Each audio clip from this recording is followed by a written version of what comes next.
Okay, good evening, everybody. I'm just going to give it another minute or so for people to join. I can see there's loads of people jumping in there now, which is great to see.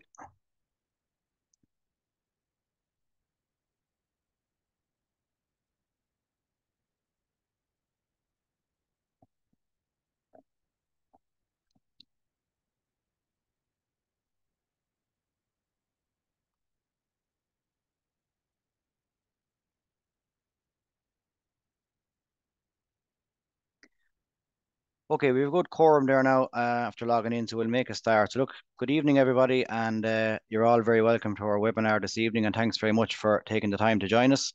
My name is James Doran. I'm a Drystock advisor based here in the Teagasc office in Enniscorthy, and I'll be chairing the meeting for the next hour or so.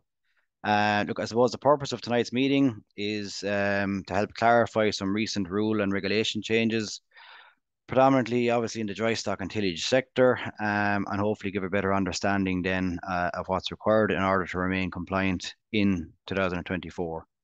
So we have three excellent speakers and presentations lined up for you this evening. I was going to share my screen here just to show you the agenda. So hopefully everybody can see that there now. So first up, we have Tom Deane. Tom is a dry stock advisor based in the office in Tinnahealy, and Tom is going to be chatting about the fertiliser database, what's required there, the soil sampling requirements for 2024, depending on your stocking rates and your predominantly there, I suppose, and then nutrient management plan requirements as well.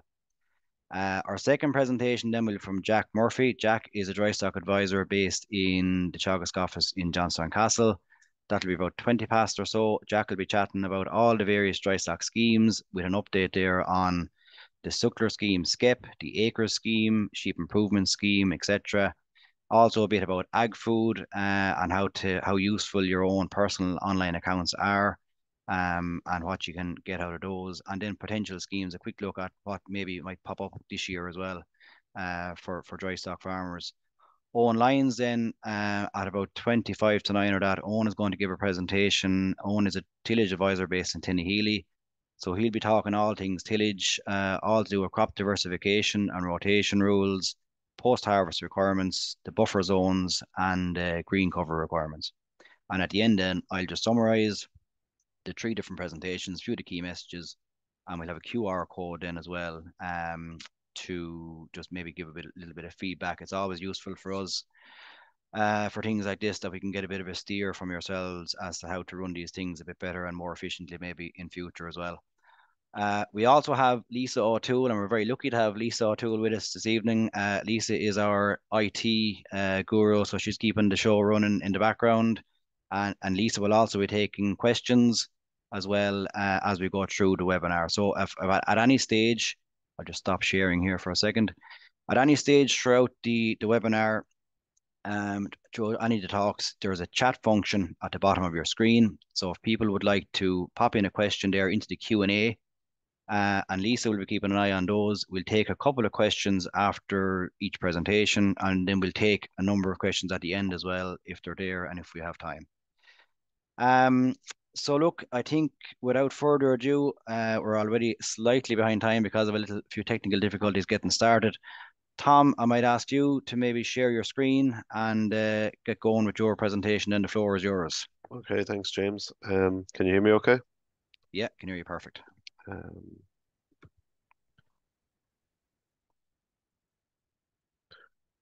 It says hostess is disabled screen sharing. Let's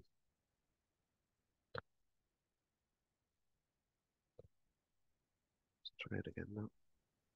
Just down the bottom, James, there should be the option where multiple people can share. If you hit share screen. Yeah, that should be there now, Tom, hopefully.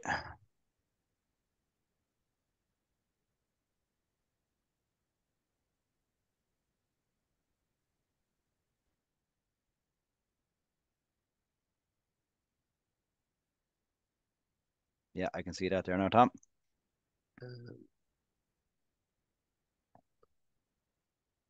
Okay. Perfect, yeah. Yeah, okay. So sorry about the delay there, folks. Tom Deane is my name. I'm just going to go through a couple of things with you tonight on the webinar. So just to get straight into it, really, what am I going to be talking about?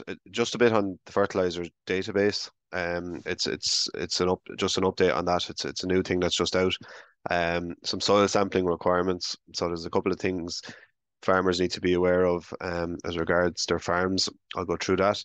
And nutrient management plan requirements as well. So you can see there just at the bottom of the picture is just a screenshot from the ag food. So that's where you get there's information that you can put in on the national fertilizer database that I will discuss. So from the 1st of September 23, all farmers need to be registered as end users. So to buy fertilizer or lime. So even if you're organic and you're going buying some lime, you would have to register for it. So it's a very simple process to register. Once you're into ag food, your advisor can give you a hand as well if you want. And it's just a matter of going into the National Fertilizer Database tab as you open up ag food. So you're required to declare your 2023 closing stocks. So even if they're zero, so that's an important figure because anything that's closed, let's say at the end of 23, will go into opening at the start of 24. Because in practice, you might buy more fertilizer than you use within the year. So the closing stock is an important figure, and that helps to calculate your overall usage in a particular year. And that has to be, so it's only recent this year that the database was brought in. There was a bit of a delay getting it going, but basically everything that you buy in a merchant is accounted for. In theory, they're trying to get every single ton of fertilizer to be accounted for within the country. So where exactly is it going, and what herd number is it linked to? So as you buy your fertilizer, that's logged on the system to your account or to your herd number. So what you have to do, get registered. The majority of farmers are registered already. As I said, it's not difficult to declare the closing stocks, so they should have been declared at the end of last year.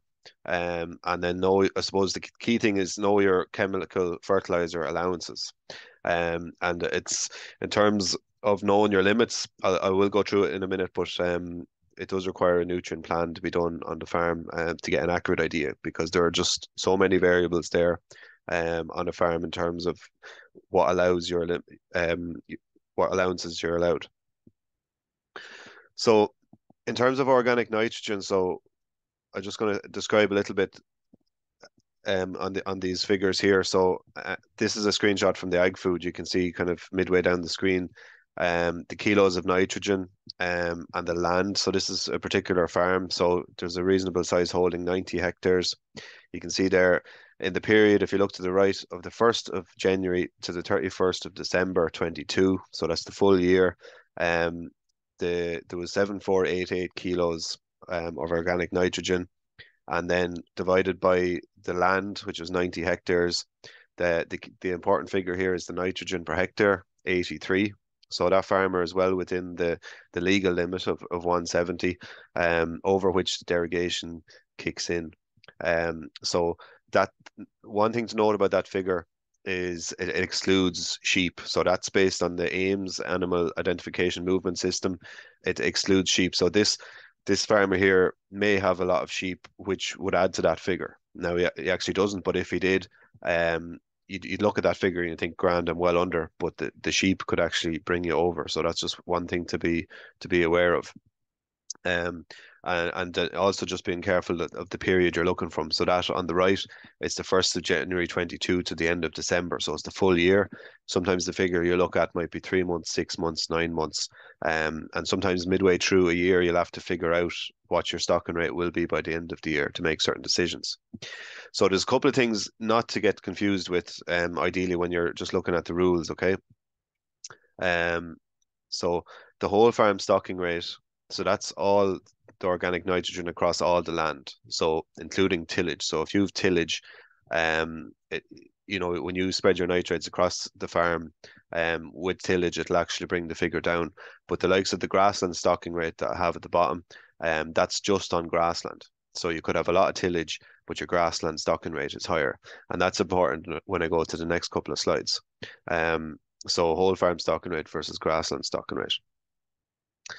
So as regards soil testing, so it's not known by everybody, but basically holdings with grassland stocking rate over 130 this year, the soil tests are compulsory. So basically you're going out and you're sampling the land either yourself or with a technician doing it for you.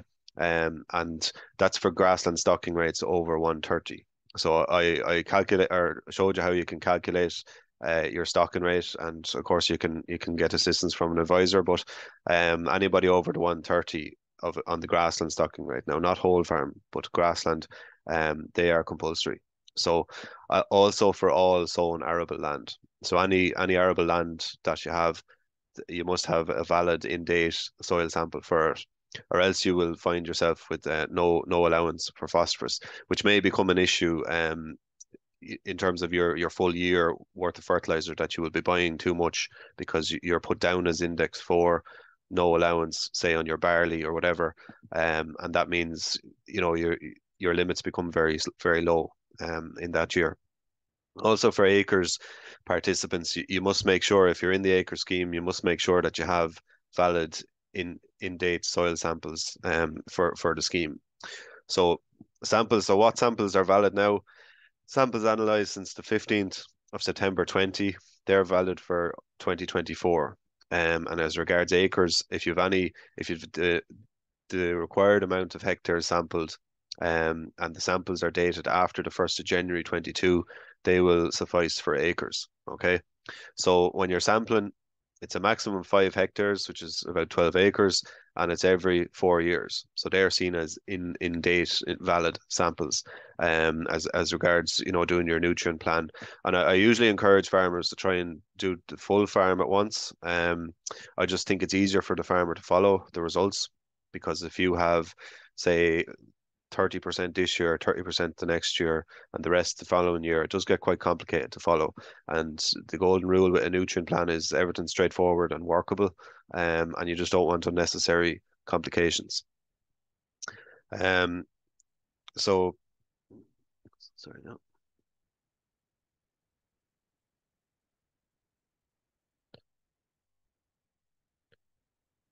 So if you've no soil results, no chemical phosphorus is allowed, and you can only buy nitrogen until you get your results.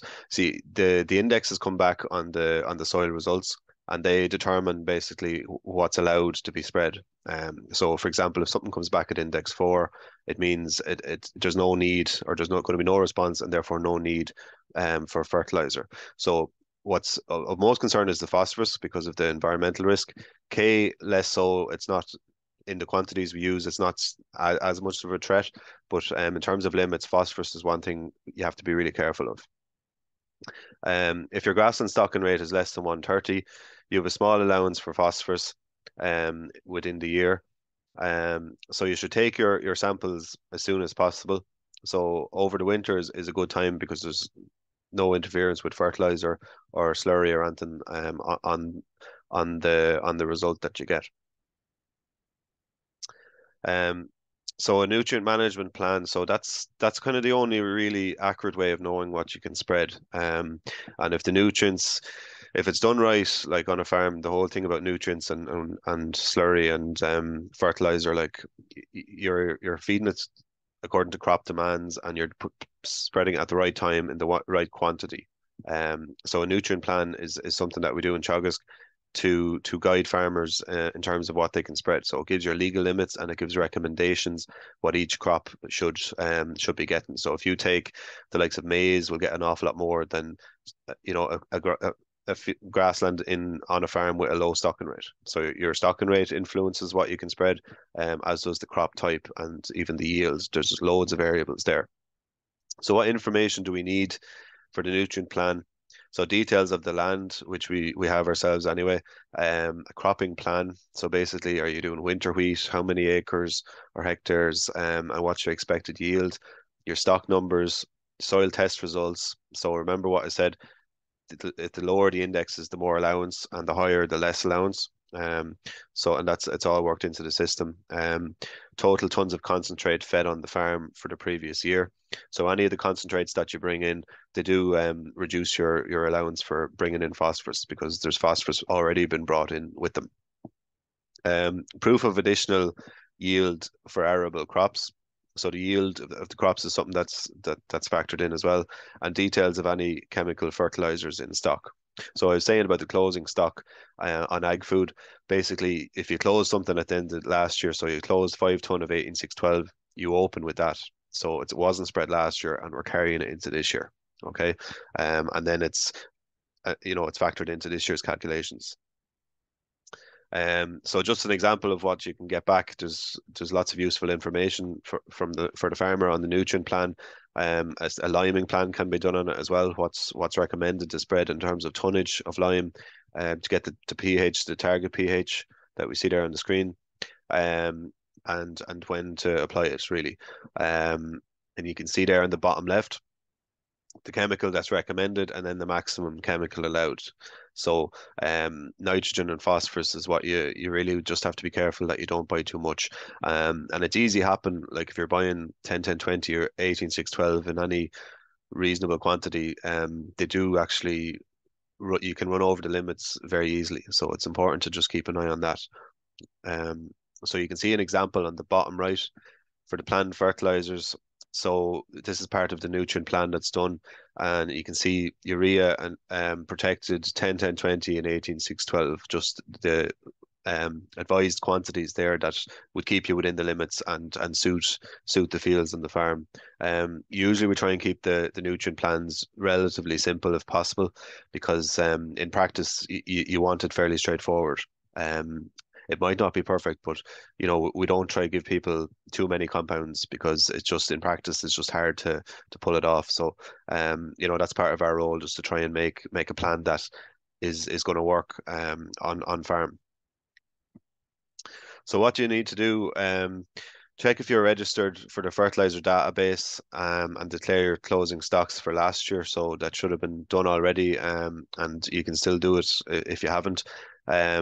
You need to know your grassland stocking rate figure, because that's kind of, with the rules that are changing, knowing that figure is important. Take soil samples where applicable. So if you have a grassland stocking rate over 130, any arable lands that you have, and any acres participants. Now, within the acres, it's no harm just to ring your advisor just to see, like if you've commonage, you don't need samples on that ground. And then there's a couple of different things, but it's no harm just give your advisor a shout and see if you need, or how many that you need.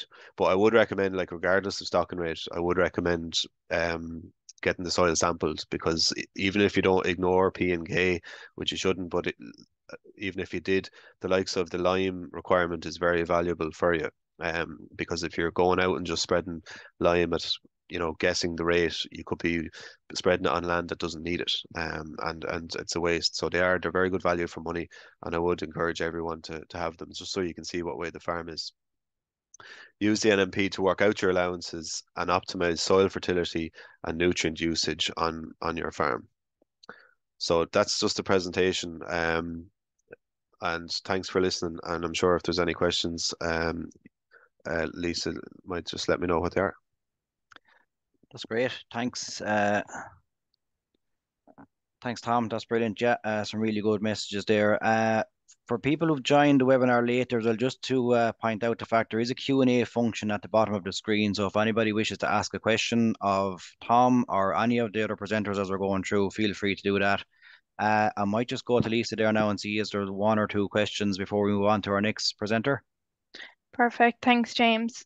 So just a couple of questions coming in there, Tom, in terms of the fertilizer database. So I suppose you might just go through again where or how do people actually register for that, and can they still do so? Yeah, so it's through your ag food login. So most farmers have that. So if you're registering calves, you'll go into ag food, right? There's a 3-step login. It's very much like the bank. You have like a username, a password, and a pack. So how do you get that? If you just Google ag food registration, right? You go online and you Google that, and you go through the steps. Small bit of work in getting set up, maybe. It might take you a few minutes. You have to put in a few details. Then they post you out a letter. with your login details, and you keep them safe. So that brings you into ag food. And I think every farmer definitely needs to be on ag food. You can get in, you can apply for everything, you can check your payments. There's receipts for payments, there's everything there. I think if you're not on it, you really are making life difficult for yourself, like, because it's just there's so much on it. And if you want to apply for something last minute, you know, you need your ag food logins. But you go into ag food anyway, on the first page, fertiliser database is there. And you know, there's a list of tabs of all the different things. Go into National Fertiliser Database. Very simple. Declare closing stock. What's in your closing stock? Is it zero? Is it 2 tons of 18-6-12? 5 tons of can? You put it in there at the end of the year. Press submit, and that's it. Very, very simple. But I suppose if you're not familiar with computers, getting in there might be a challenge. But usually people are able to find someone that can show them how to do it. And of course, in Teagasc, we do help people with these things as well. But yeah, it's quite important that you can have a login anyway. Super, thanks, Tom. Yeah, it's definitely quite straightforward once they have their own logins anyway. Just one more there then, Tom. On the soil samples, is it necessary for farmers to sample their whole farm? Yeah, well, sure. On the acres, not necessarily. Technically, with acres, if you're not spreading any fertilizer, you don't need soil samples. Now, I would say that with a word of caution, because you're kind of committing to not being able to buy fertilizer for 5 years if you're not going with the soil samples. But if you have commonage, you don't need to include that. So if you have 100 acres of lowland, 100 acres of commonage, you only need to sample. I think the max is 40 hectares, 8 samples. So look, if you need a bit of clarification, there's no bother. Just maybe give one of us a shout, or give your advisor a shout. It's a little bit complex, but it's to explain it all. But it's at the end of the day, like, you just want to make sure that you have it right by next May for acres anyway. And like I said, I encourage everyone, no matter what their stocking rate, to try and have your samples within date. It's just such a valuable tool in terms of cutting costs and making the most out of what you have in terms of fertilizer in the ground, as well as what you're spreading. Exactly, Tom. It's hard to get away without them now at the moment. Perfect, James. I might pass Okay. back over Yeah. to you there then. Thanks, Lisa. Thanks, Tom. That's great. Yeah, look, we keep things moving. So next up is Jack Murphy. Jack, his presentation is ready to go. So Jack is going to be chatting about all things schemes for the Drystock side of the house. So Jack, floor is yours. Yeah, thanks, James. There, look, as James says, I'm just going to be giving, I suppose the way to look at it is a very brief overview of some of the schemes going into 2024.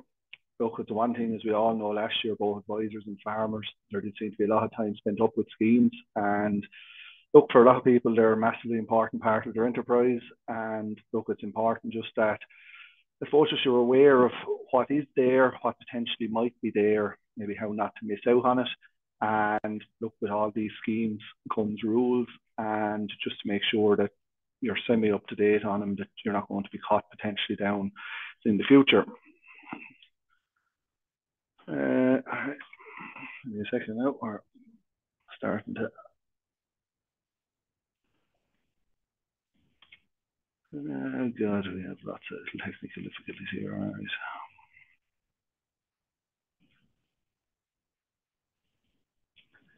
Just bear with me there now, 1 second, folks. We're after losing it. We've had a lot of issues. But look, I suppose just while I'm waiting there to get this thing started, when we were looking at what schemes we were doing, the first thing we were going to look at was the sheep improvement scheme, the skip scheme. As I said, there's a lot of talk this year about the skip scheme, particularly I suppose with the rule changes. What a lot of people might have realised is we're already, I suppose, halfway through the second year of the scheme. So it's just, I suppose it's just important to make sure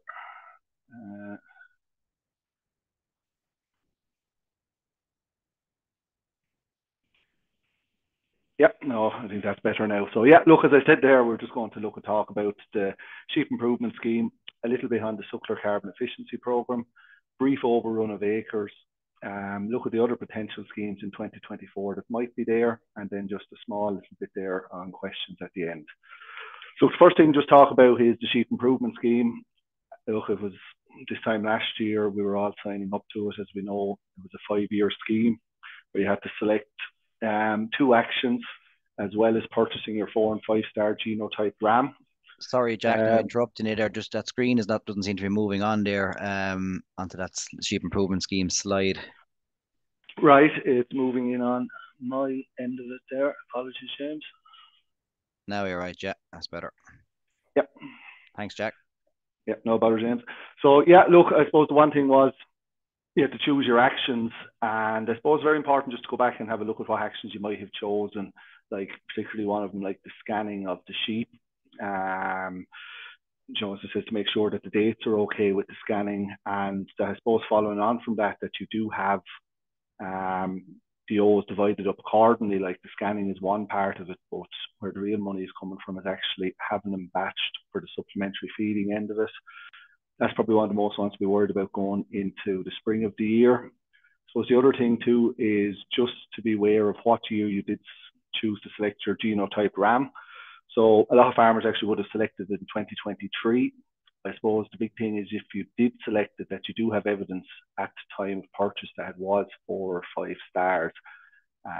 Look, that can be done by logging on to the Sheep Ireland website. If you type in the ram's tag number, you can see was he 4 or 5 stars, and just to have evidence, something as simple as printing off that sheet and even just having it in the flock register there for it. So look, I suppose the other thing there is we have the sheep census coming up, and look, a lot of farmers you would have had your reference number. I suppose to max out on the money you would have got, you need to keep that reference number to get the max payment. As I suppose a lot of you will be aware, we're coming up there in by the 31st of January is the deadline for the sheep census for the paper, and then we have up to the 14th of February to get it done online. And look, I suppose just from a payment point of view and whatnot going forward, it's important just to have the sheep census up there. The other thing I will say is just to be wary of there will be inspections with all these schemes. I suppose just as much as anything, know what actions you have. Have the book. Can you see that, James, there now? Has that moved on? Yeah, that's perfect, Jack. Good man. Yeah, so look, just there, just that you have the sheep improvement scheme book, and that, look, I suppose that's just filled up correctly just in case of time of inspection. So look, just on the sheep improvement scheme there, make sure you know when you are to buy a ram, and look, just know what your actions are and that you have the time and dates of the year according. The next thing I'm going to move on to is, I suppose, just a quick overview of the SCEP thing and sort of what for farmers to be conscious of. Look, I suppose the first thing is it's a scheme that runs from July to June. So when we look at it, as I said there when I was talking, trying to find the presentation, we're about halfway through the second year of it now. The ICBF, they are talking that the reference number you would have received last year, farmers can have the option to reduce that by 20%. So maybe when you were signing up to the scheme, you were looking at what numbers of cows you might have, and you might look, as I said, a year or two is a long time in farming, and you might have said we might look at reducing. There is talk that the ICBF will be open that shortly. If a farmer, maybe there is less cows and they want to reduce the reference number, that facility should be opening up this time, but I can't give an exact date on it. The other thing is just to be careful there that of your reference number, you must calve 50% of that reference number. So if you have, let's say, a reference number of 40 cows, you must calve at least 50% of that, or at least 20 cows annually, just to be part of the scheme. I just want to do a quick overview of the actions. Look, I suppose the first one is the eligible stock bull in AI. Look, it's one of those things for 2024, 80% of the calves must be sired by a genotype 4 or 5-star bull, either on the replacement or on the terminal. Now, each subsequent year, that figure does rise. It goes to 85% in 25, 26, up to a high of 90%. Look, I suppose the one thing is, if you're predominantly using stock bulls, look, I like to imagine a lot of cases, at least on the terminal and more than likely on replacement as well, that a lot of bulls being used will be genotype 4 or 5 stars. The second one, as one I was saying, has been creating a little bit of controversy there recently. Look at the female replacement strategy. So look, I suppose just the thing in mind is for 2024, you must keep 50% of your reference numbers 4 or 5-star genotyped animals. And I suppose one thing that will alter maybe breeding decisions on farms is that figure will be rising going forward, that in October 25 you will need the 65% 4 or 5 star females, and by 2027, the end of the scheme, you'll need 75% 4 or 5 star genotype females. Again, these can be made up of either suckler cows or females over 16 months of age, which are genotyped. And just moving on to the genotyping, look, I suppose it's one of these things, they're the little white tags when they come out. Look, you need to genotype 70% of your reference numbers. For a lot of farmers, there will be enough eligible stock there to do. The one thing I do see is, even just from getting information and possibly not delaying parts of the payment, is just get them tagged and sent away as soon as they'll arrive. There is talk, well, they will arrive earlier this year than they would have last year. I know a lot of farmers giving out there, they can get genotype tags till well into July. Look, as I says, they know who's in the scheme now and they should be coming out a little bit earlier. The 4 points we'll go touch briefly on is the weighing. As I said, the scheme, we're halfway through the second year of it, and you must weigh at least 80% suckler cow and calf pairs of your reference number each year. Look, for a calf that was born the 1st of July, that's coming up 6 months now, so it's probably just one of those things you'd be as well to get going at it, and just not to forget about it. Look, if you do rent the scales, you have 7 days to get the weights in time. So look, it's just one of those things. If you're renting the scale or using your own, get the calf and cow's weights in and just get them submitted. The next part is going to be the calving details and surveys. Now, a lot of farmers that would have previously been in BDGP would have been used to all these pages coming out with a lot of boxes to tick, you know, stuff like calving difficulty, cow docility. There is a lot more information needing to be gathered this year. It's not being sent out in the paper form. A lot of it has to be recorded via Herd Plus, or you can request the paper from the ICBF as well. And look, that all has to be in by the 15th of February. Just out of curiosity, for those that if you do have the ICBF herd logins, this is what you will be seeing. So when you log in, you'll come onto a home page like this, and there's 3 green bars up there at the top. So one of them will be their record SCEP data, and that's where you fill up all the stuff that I have circled there, like the sires, calving ease, birth size, calf figure, etc., etc. Also on that home page, just for people there. And look, again, as I said, with the stars possibly looking at changing with the way they've reevaluated it, have a look at your SCEP eligibility profile there and just see what way you are fixed. That a lot of farmers will find out they're not actually in as bad a situation as they thought they were. So that's just looking at the ICBF homepage. The other thing is just keep on top of the board BIA, that you can't leave board BIA. You have to stay in board BIA quality assured for the duration of it. And you will be finding out during the year there is a training course that has to be completed by the 15th of November 2024. That's relating to animal handling. Look, you will be informed of when that will be beginning. So that's just a brief overview on the SCEP. Look, the acres, for anyone that's in acres, look, I suppose just keep an eye on what dates there is there, like the hedging deadline coming up to 31st of March will probably be a big one. As Tom might have briefly mentioned there in it, look, the minimum 8 soil samples or 1 soil sample for every 5 hectares on your farm. Look, just to make sure that you have them done and in good time. For anyone in the first tranche of acres that hasn't completed their training course, look, ring up the Teagasc office or ring up some private consultant and just get that done as soon as can be possible. And look, just keep an eye on the paperwork, having all the receipts for stuff, receipts for hedging, catch crops, all that stuff. Just having them there that, look, if you are inspected, you have them there easy on hand. I won't delve too much more into acres because, as I said, a lot of farmers will have been on training courses throughout November, December, where a lot of this was covered quite thoroughly.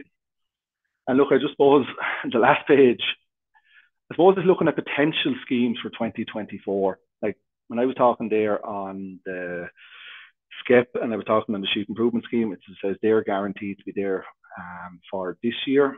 There actually is talks too that there's going to be an increase of another €8 per ewe on top of that, bringing the total payment up to €20.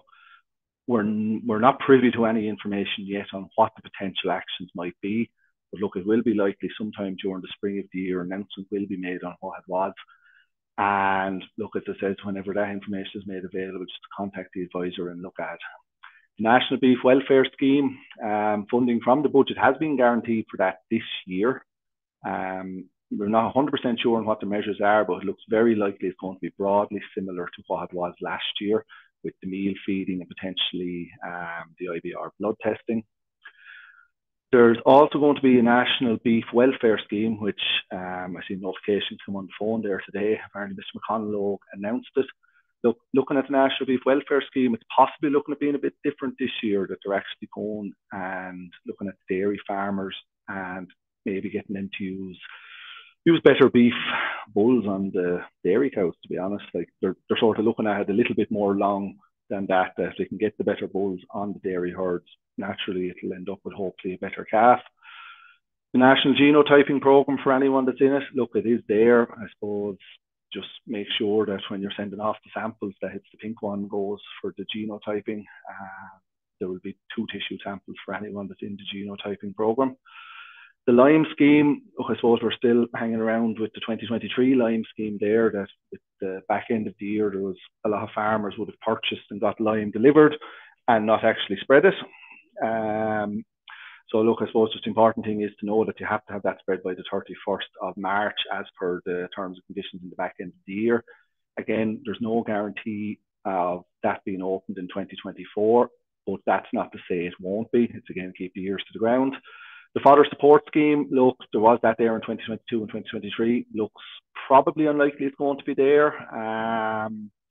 We have the multi-species and red clover scheme. Look, it's likely they'll be there again, following on from last year. Came to €300 per hectare for reseeding with either multi-species sward or into red clover. And then look, just as I moved to the last of them, the National Farm Safety Measure there, that was a 60% grant on PTO guards and quad helmet last year. Again, we'll just have to wait and see when these open. The organic farming scheme, look, just to see, Ms. James telling me to move on. Look, the organic farming scheme, I suppose the first port of call, if you are thinking of that, is to get in contact with one of the organic organisations and see what way they are for taking you on or what way your farms match up. And then the last thing, the potential scheme, which actually is there, is the TAMS tree. Look, as I said, the TAMS tree is guaranteed money there until 2027. You will hear there's going to be a closing date of January 19th tomorrow. But the one thing with TAMS is as soon as one round of it shuts, the next one, it opens straight away. So if you do hear of TAMS closing, don't get too panicky. It's going to open up in a few days. And look, as I said at the start, and apologies for the little bit of a technical issue, the one thing is, as we know from last year, there is an awful lot of schemes, and to try to squeeze it all into 14 or 15 minutes is nigh on impossible. So look, thanks for listening to me. And if there's any questions there in the chat, I'll try my best to answer. Okay, thanks, Jack. That's brilliant, as you said there. There is certainly no shortage of schemes in the dry stock world anyway. And keeping on top of all the requirements of all the various schemes is certainly not simple. That surely generated a few questions, Lisa, I'd imagine. Yeah, it did, James. It seems as much as we know about schemes, we know just as much is unknown. But Jack, I suppose a couple of questions coming in there on SCEP. Can someone apply for SCEP this year? No. Okay, perfect. There's no talk of SCEP opening up this year. Perfect. And I imagine it's the same with the sheep welfare, is it? Or I'm not 100% sure on it. When there is the €8 funding, I can't 100% guarantee that they won't be able to apply for that. But to the best of it, again, it says, if our knowledge is the €12 part is not going to be opening up again this year. Now, that's not to say that might change, being as they've brought additional funding into it, the extra €8 EO that I was talking. But as it stands, from what we're hearing from the department, there's just going to be no new additions into SCEP, and the original €12 per EO, there's going to be no talks of that opening up again, unfortunately. Okay, perfect. In terms of acres then, Jack, look, it's probably the $1 million question, but people are wondering when can they expect to know if they've been approved for acres 2? Oh God. I genuinely don't know. I suppose the way to look at it is it was probably towards March there last year. Again, all farmers were informed of the tranche 1. look, I suppose like we'd like to know fairly quick, particularly depending on what action some farmers have chosen. But look, I can't give a definite answer in on that. But it's very unlikely to see it in the coming weeks anyway, Lisa. Okay, just one last one there on acres. Before we move on, the deadline for the hedging, planting the hedge, Jack. When's that coming up? Fairly soon, is it? Yep, that's coming up there the 31st of March to have the hedging planted. So look, it's I've probably been saying since November, December for anyone that's wondering about it. It's get in contact with one of the nurseries and just get the plants. So the planting of the hedgerows is the 31st of March. For anyone that has laying or coppicing to do, they have until the 31st of December this year. So look, I suppose the big one is, and particularly coming into a busy time of the year, the planting deadline is the 31st of March, so that probably will take a little bit of precedence there. Yeah, you'd be getting it done sooner rather than later anyway. Perfect. Good hardy days, warm is all up. Thanks, Jack. I'll hand back over to you there, James. Thanks, Lisa, and thanks, Jack. That's great. Jack, I might just get you to stop sharing on your screen, and then we can get on motoring then on the tillage, the final presentation.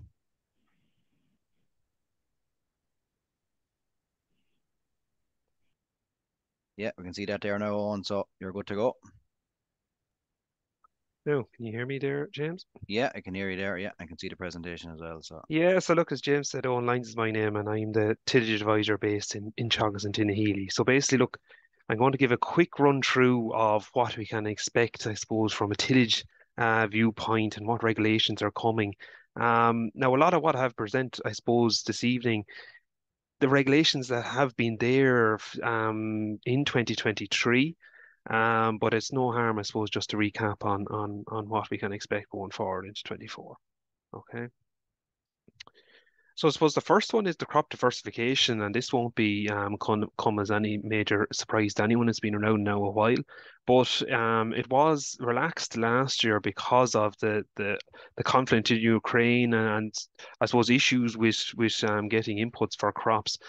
The department decided just to relax it for 1 year to give people more options, I suppose, in their cropping choice. So to recap on that, look, crop diversification, if you're under 10 hectares, you don't need to go into crop diversification. If you're between 10 to 30 hectares, you need 2 crops. But it's important there that the main crop does not exceed 75%. You can't have 75% of one crop, okay?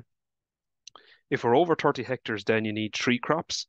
When the 2 main crops there cannot exceed 95%. So the total area can't exceed 95% of your holding, which in effect means that the third crop has to be at least 5% of your total area. Okay. Moving on then to crop rotation, and this is a new one that people might not be aware of. Okay. So basically crop rotation means that a different crop is required 1 year in 4 on your holding. And that is running from 2023. So it started with the crop that would have been sown last year, and then it's running to 2026. Okay. Exempt from this rotation rule then is anyone that's operating in the 10 to 50 hectares of arable land with 50% or over 50% of that area in barley. Okay, so if you have more than 50% barley and you're between that 10 to 50 hectares, then you are exempt from this crop rotation rule. Okay. But there is an alternative, I suppose, to both the crop diversification and the crop rotation. And that is if 50% of your arable land is in cover crops every year. Okay, if you go in and sow a catch crop or a cover crop in 50% of your arable land, you are exempt from both of the rules above. Okay, but it is important there, I suppose, that all parcels must be cover cropped in the period from 23 to 26.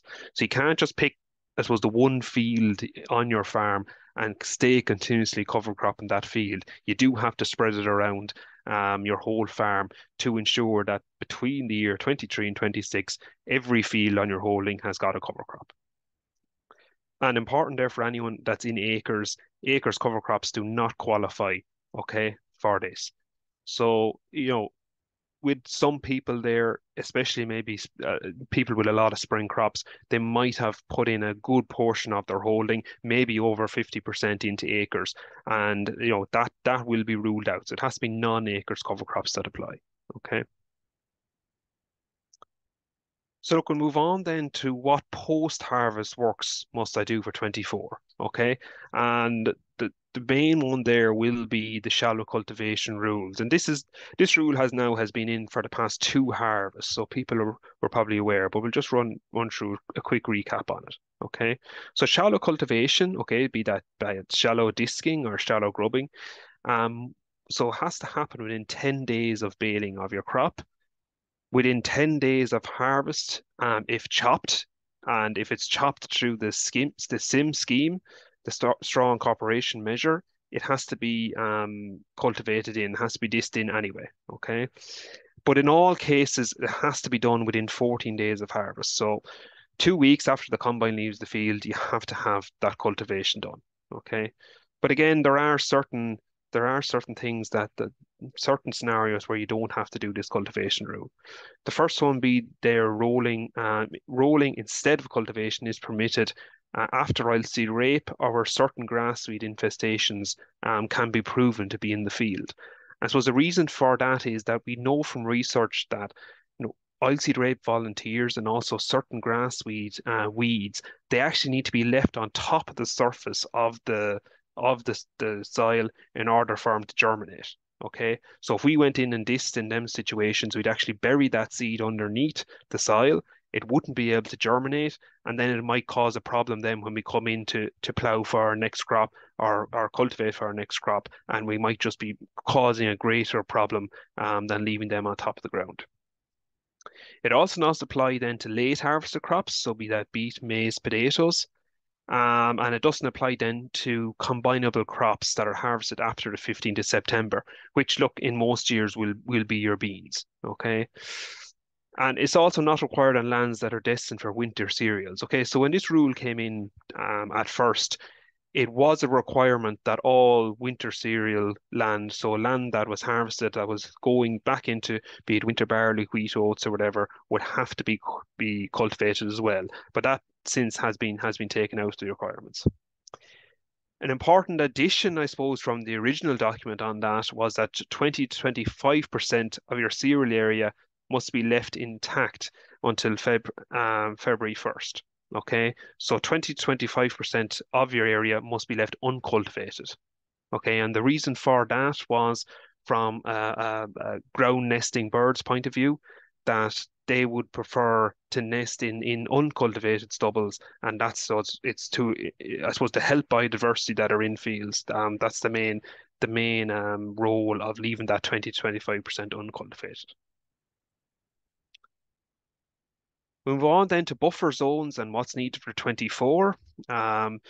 So look, a 3 meter uncultivated and unsprayed and unfertilized boundary is needed along courses. Okay. So up until now, you would be used to leaving maybe 1-2 meters away from water courses and leaving that particular margin unsprayed and unfertilized, but now it has to be uncultivated also. Okay, so you must stay out from watercourses on the farm. And that 3 meters must be around catch crop boundaries as well. So if you're going in and sowing your catch crop, you have to leave that also. If we were grazing the forage crop, grazing the catch crop, you must leave then a 4 meter, so you have to increase it by a meter. 5 meter then for organic manure applications, okay, and a 6 meter uncultivated for late harvested crops that intersect. So in that case, it's that intersect the watercourse. So if we have a natural slope on a field that's sloping into a watercourse, that's the watercourse that will intersect the natural flow of the water off that field. And in that case, we have to leave a 6 meter for the late harvested crops. So late harvested crops in this scenario would be like your beet, maize, potatoes, or vegetable crops that might run late into the season. But initially, as part of this measure, it was any crops harvested post the 15th of September, which in many years would then include your bean crop, but that has since been removed. Okay, so it's only really your root crops there. Okay, the last one then is just on the green covers and what do I need for 24. So green covers for conditionality then. So Many people like have been doing this for a number of years then, so retain that until December 1st. So you can't apply glyphosate or plough or cultivate until after December 1st. If you have a cover crop then that's within the acre scheme, you must retain that until January 1st. Okay. And then for non-cultivated covers, so what I mentioned about the 20 to 25% that's left uncultivated, that must stay in place until February 1st. Okay. So just to tie the four things that I've mentioned together, okay, and a take-home message, I suppose, from a tillage point of view. So the first one is crop diversification and crop rotation requirements, and that crop rotation requirements that's the real new one that people might not have heard about before. Remember them buffer zone requirements, so keeping out the 3 meter uncultivated strip away from watercourses in combinable crops, and then 6 meters then if you have a late harvested crop, so you'd be your beet, maize, potatoes. The post-harvest shallow cultivation requirements, okay, so we're going now into the third year of that, and then the green cover retention requirements, that's also needed, and the different dates there on that as well. Okay, so James, that's all I have on tillage. I'll hand back over to you. Super. Thanks a million. That's a really good presentation there. I suppose in relation to the other enterprises, there's a huge amount of changes in the tillage sector this year, so lots to keep up with there. Again, Lisa, I'd imagine there's a number of questions there, is there, from that presentation? Yeah, there is one. So just starting there with the tillage incentive scheme, so ploughing up of grassland, is there any word on whether that will be continued for this year? Yeah, so look, I suppose the tillage incentive scheme has been there the past 2 years now, where farmers were incentivized to, as you say, to plough up grassland for the production of crops, and they were paid €400 a hectare on that. So we have confirmation that scheme is not running as it did for the past couple of years. So if you go in and plough up grassland fresh in 2024, you will not get that €400 payment. But if you were in the scheme last year, okay, so if you ploughed up grassland and last year in 23 and sowed a cereal crop or a tillage crop, and if you keep that crop in place, if you don't reseed it back to grass in 2024, you will receive the reduced payment of €200 a hectare. So look, it's the tillage incentive scheme has changed, but it is still there for anything that was sown last year. Yeah. Perfect, Owen. Just in terms of crop diversification then, or the tree crop rule as people might know it as, you said that was sort of relaxed a bit last year. Any talk of that this year with the weather conditions around planting? Yeah, look, I suppose a lot. It's a question that's coming up a lot with different farmers. We're coming off an extremely difficult autumn for tillage farmers in 23, and most farmers, maybe 40 to 50% of their typical winter crop area, that's all that's sown. So it's going to leave an incredible amount of work to do in the spring.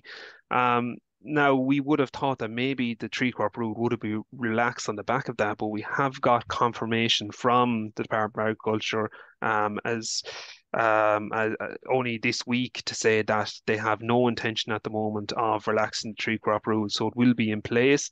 The only thing I'd say is that if we look back through different years where there was a relaxation of the tree crop rule, it often came later on in the spring where there was a particularly difficult particularly difficult weather in the early spring. It didn't let crops be sown. So if we get a repeat of that, I think that we might see some change on that, especially if we look at the spring barley seed situation at the moment. There's a lot of shortages there. So if we don't get an early spring and we don't get maybe other crops sown, such as beans, maybe in spring wheat, and a lot of tillage farmers are kind of confined to spring barley production, and seed is scarce, we might see some relaxation on that, I think. Okay, so watch this space on that Yeah. one. Maybe just a final one there then on just in terms of the water courses that you mentioned, how do people know what's a water course, or if it's a drain on their farm, is that considered a water course? Yeah, so I suppose whatever's marked on the OSI map is what is considered as a water course in that scenario. But really, we'd have to nearly consider at this stage that an awful lot of the watercourses that are on tillage farms need to be kept back that 3 meters from. Okay, so really, what us tillage advisors are telling farmers is that if you have a watercourse, be it a drain, that has the ability to carry water during the year, it you probably need to stay back 3 meters from it. Perfect, Owen. I might hand back over to you there then, James. Yeah, that's great. Thanks, Lisa. Okay, just briefly, folks, if for just we mentioned at the start there about getting some feedback on these type of webinars and events. So there's a QR code on the screen there at the moment. So for people who are tuned in, if you wouldn't mind just opening your camera and hovering the camera over that QR code, it will generate a link, a bit.ly link, and that will direct you then to a survey, which will take you about 30 seconds to a minute to complete. So we might just give you 30 seconds maybe to try that out. And then we will finish up then with a bit of a summary and key messages and things like that. Okay, so we'll give you a few seconds there to work with that.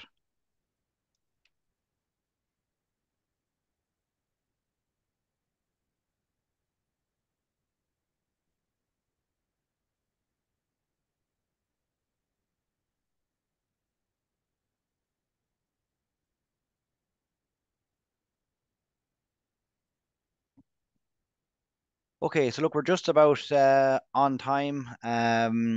Just to summarize, I suppose, if we think back to Tom's presentation, what's the key messages there? The fertiliser database is number one. So if you are not registered on that database for fertiliser and lime spreading, absolutely do that. The department are reasonably happy with the response so far.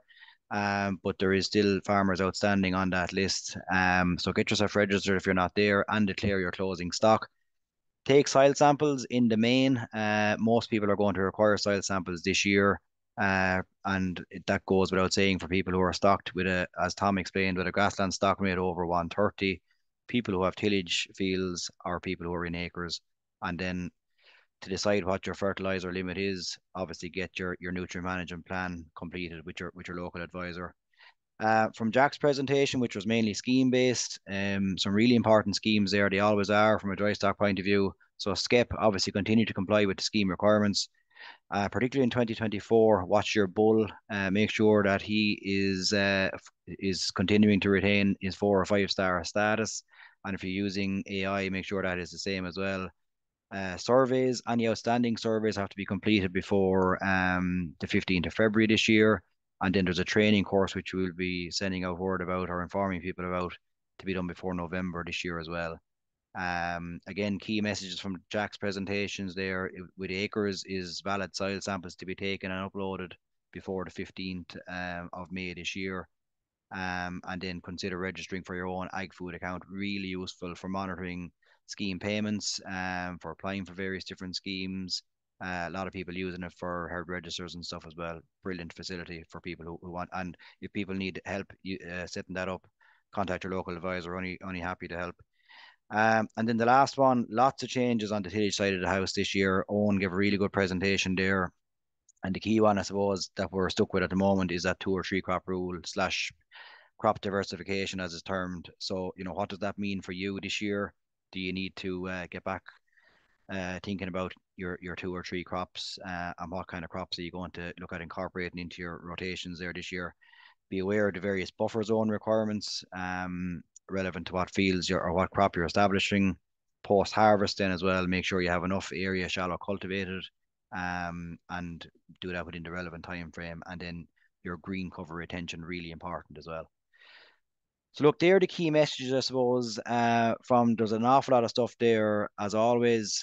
It's a lot of information coming at you in a short space of time. This webinar will be recorded or has been recorded, and it will anyone that wants it will be available. The presentations can be made available to individual farmers as well if they require them.